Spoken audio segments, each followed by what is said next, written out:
Good evening and welcome to Tucker Carlson Tonight. For a few overheated hours on Saturday, a group of boys from a Catholic high school in Kentucky became the most hated figures in America. Television anchors denounced them as bigots. Journalists with Harvard degrees called them privileged. Republican commentators scolded them as bad Christians. Famous actors suggested they should be hunted down and punched in the face. Some on social media called for them to be killed. The boys stood accused of mocking an elderly Vietnam veteran, an American Indian man, and doing it in the shadow of the Lincoln Memorial. Now, the story had no inherent news significance. It didn't mobilize troops or move markets or reopen the government. But as a symbolic event, it's hard to remember a moment more galvanizing in Washington. As they read their Twitter feeds, the leaders of this country were in rare and solemn agreement. These teenage monsters, these remorseless thugs from our backward provinces, are living examples of all that is rotten and immoral about America. That was a consensus on Saturday. Pretty much everybody agreed with it. And then suddenly, the Covington Catholic story exploded, popped like an overfilled balloon animal. New footage of the event emerged, and it turns out the boys never attacked anyone. In fact, they stood in place as others approached and harassed them. People did indeed scream racial epithets at the Lincoln Memorial over the weekend, but it wasn't Catholic kids from Kentucky. Watch. This child molesting priest right there. Right. Let's make America great again. A bunch of child molesting. Look at all these dusty crackers with that racist garbage on. Look at these dirty crackers. A bunch of future school shooters. That's right. A bunch of incest babies. That's right. A bunch of babies made out of incest. The biggest terrorist on the face of this earth is the pale-faced man, woman, and child. Now, whatever it is you just saw on that tape, it does not confirm what they were telling you on Saturday on Twitter, just the opposite. The official story was a lie. And who knows what would have happened to the boys from Covington Catholic if the tape you just saw had never been posted to the internet. They'd probably be living under assumed names by now. Instead, the facts exonerated them and implicated their accusers. From brunch tables across Washington, reporters rushed to delete their outraged tweets. Some of them even apologized for passing rash judgment, and good for them. But amazingly, many others pretended that nothing had happened. They didn't acknowledge the new tape. They kept up their original attacks. Being woke means never having to say you're sorry. CNN political analyst Kirsten Powers now says the boys are guilty of, quote, disrespecting an indigenous elder. That elder would be Nathan Phillips, the man with the now famous drum. There is growing evidence tonight that Phillips concocted key elements of his story, as well as parts of his own biography, and that he's done it before. The press isn't rushing to find out. Kirsten Powers doesn't seem to care one way or the other. Nor did she explain how precisely the boys disrespected Phillips. Identity politics doesn't concern itself with details like these. It's not about individuals or what actually happened to specific people on a given day. Identity politics is a set of moral judgments about groups. Some groups are always right, no matter what the tape shows. Laura Wagner didn't even bother to look at the tape. Wagner is a reporter at Deadspin, that used to be a sports site before the revolution began. In an article last night, Wagner described the boys' behavior at the Lincoln Memorial as, quote, a racially charged frenzy of barely contained violence that was committed by a, quote, frothing mass of MAGA youth, frenzied and yelling and out of control. She went on like this, paragraph after paragraph, and of course anyone who disagrees with that assessment is a racist. Keep in mind as you read that there is literally nothing in the record, the documentary record, on tape, or in the testimony of anyone to support any of Wagner's claims. Every word is just made up out of nothing. Imagine if someone was writing things like that about your son. At Covington Catholic, classes were canceled today. Thanks to people like Laura Wagner, there were too many threats. Here are two seniors from the school. Several media platforms blatantly lied about the events regarding the controversy in D.C., and it has affected us as a community and individuals greatly.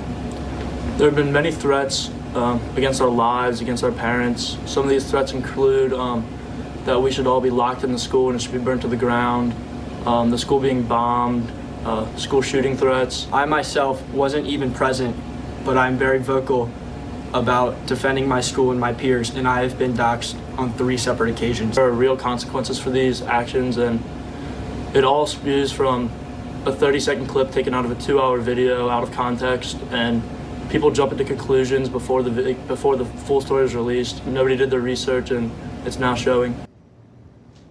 You'd think somebody at some point in media land would wonder how all of this misreporting is affecting the kids who were falsely accused.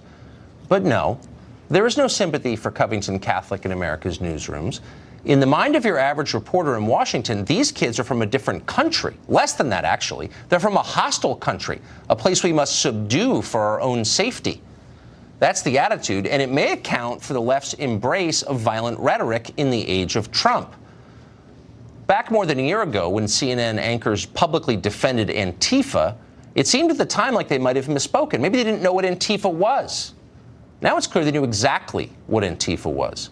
A ruling class has told us that they're fine with punching Nazis. Now they've declared they're okay with punching children. How long before they're okay with punching you?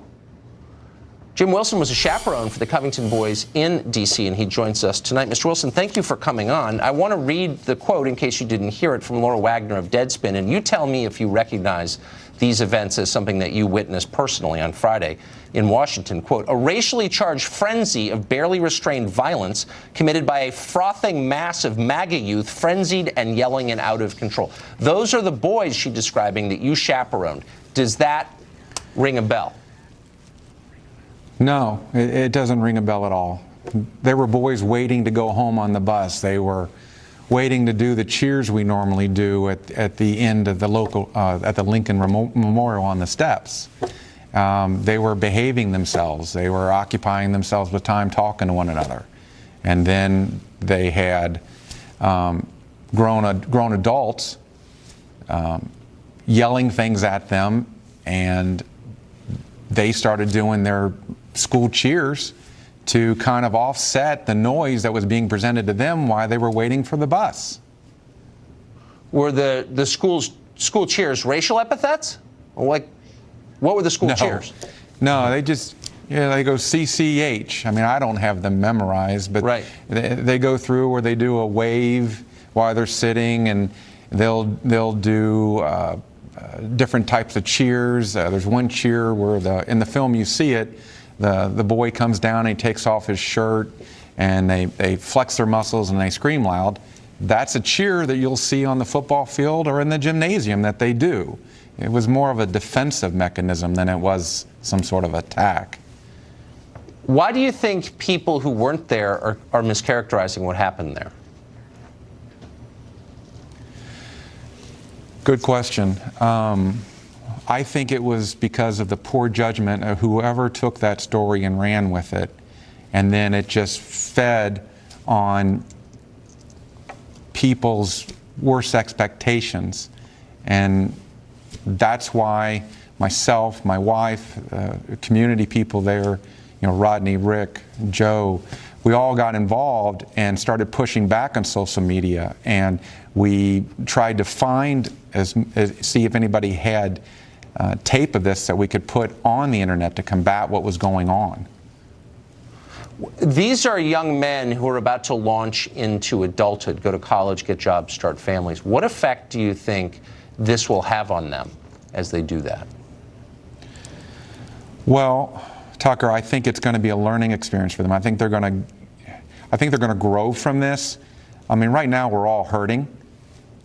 We don't like what has happened to our sons, to the boys that we've watched grow up, be attacked like this.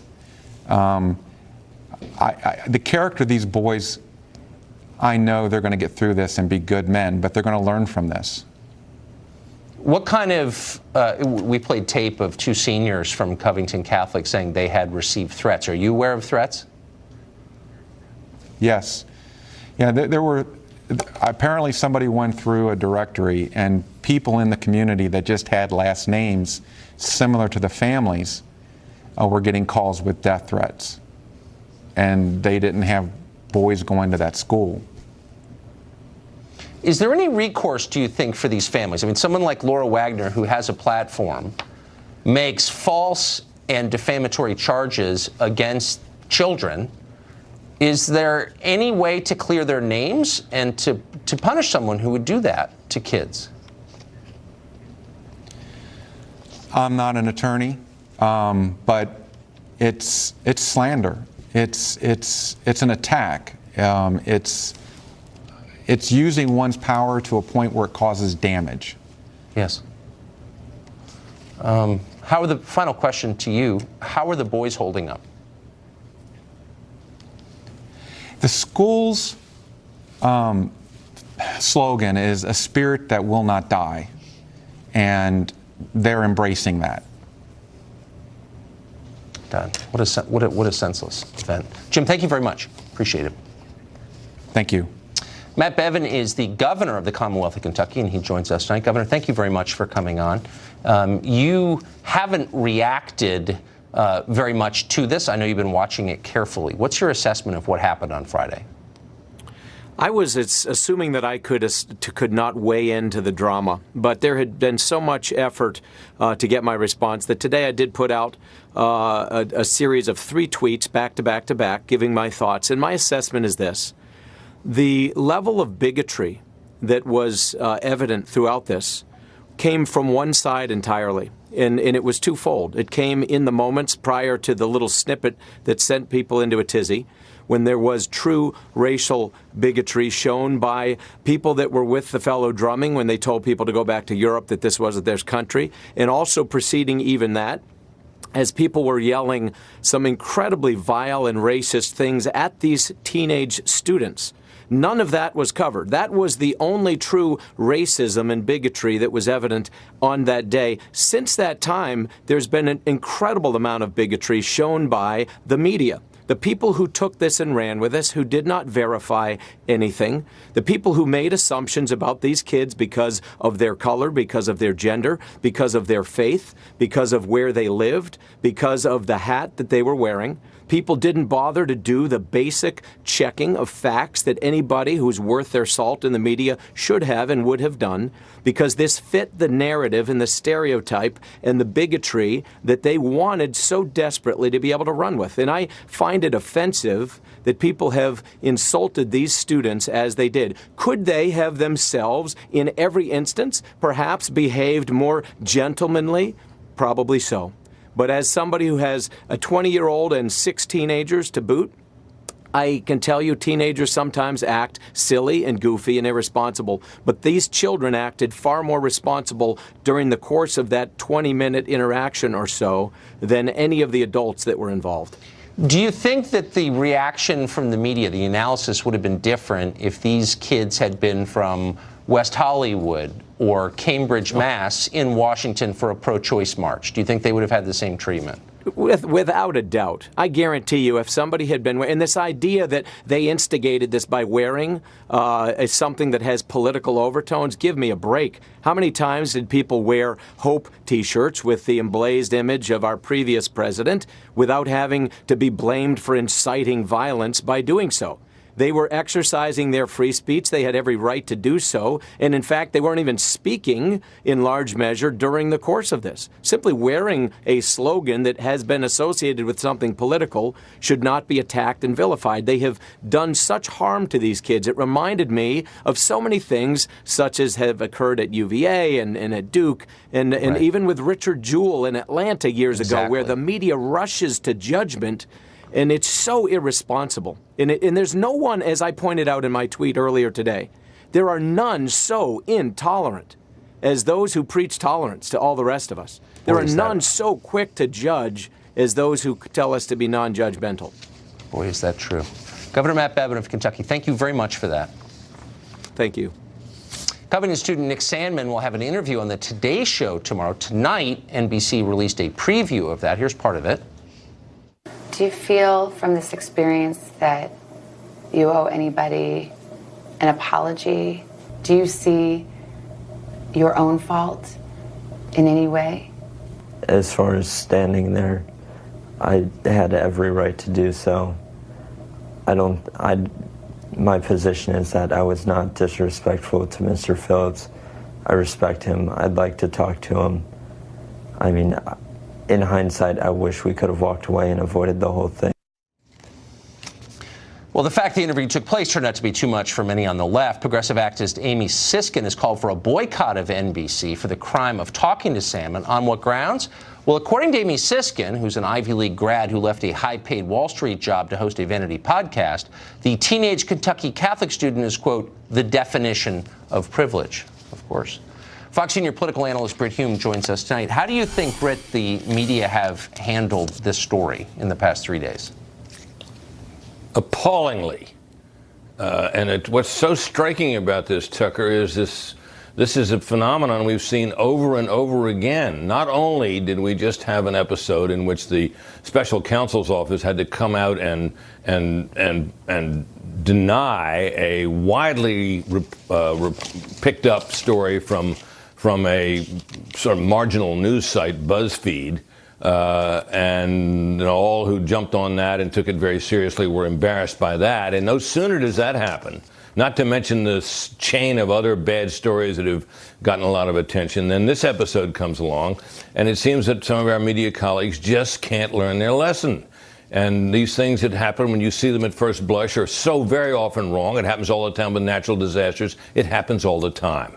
And even some of our colleagues on the right, Tucker, leaped on the bandwagon here and had to eat their words. And at least they did that.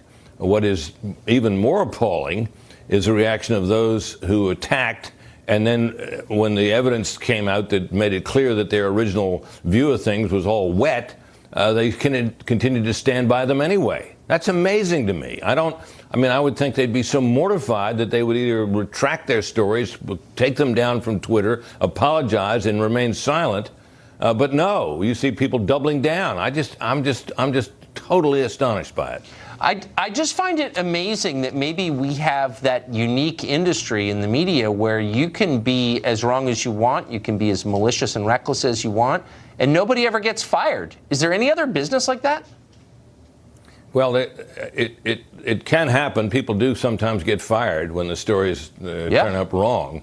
The problem, though, is we have these social media sites where instantaneous commentary is all the rage, and people want to weigh in. They want to weigh in immediately. They want to be heard. They want to display their awareness of things. They want to have something to say about them, and they want to get out there. And you would think that once burned, you wouldn't be putting your hand on the stove again so quick. But it happens over and over again. And and the striking thing about it is, Tucker, that so much of it is so dishonest. I mean, I don't know Amy Siskin, but her taking Savannah Guthrie and the Today Show to task for allowing this young man to be heard is just astonishing. It is so intolerant. It is, and to claim that that's an example of privilege is utter nonsense. Is it really a privilege to have your side of this? Is it really an example of privilege to have your side of the story told when everybody else has been out with, or when so many other people have been out with a false narrative? I don't think so. I mean, I can't imagine what a person like that is thinking. Here's what you know for a ridiculous. Fact. When someone uses the term privilege as an epithet, you can be certain that person is more privileged than you are. Every single time. It's unbelievable. Brit Hume, great to see you. Thank you. Thanks, Tucker.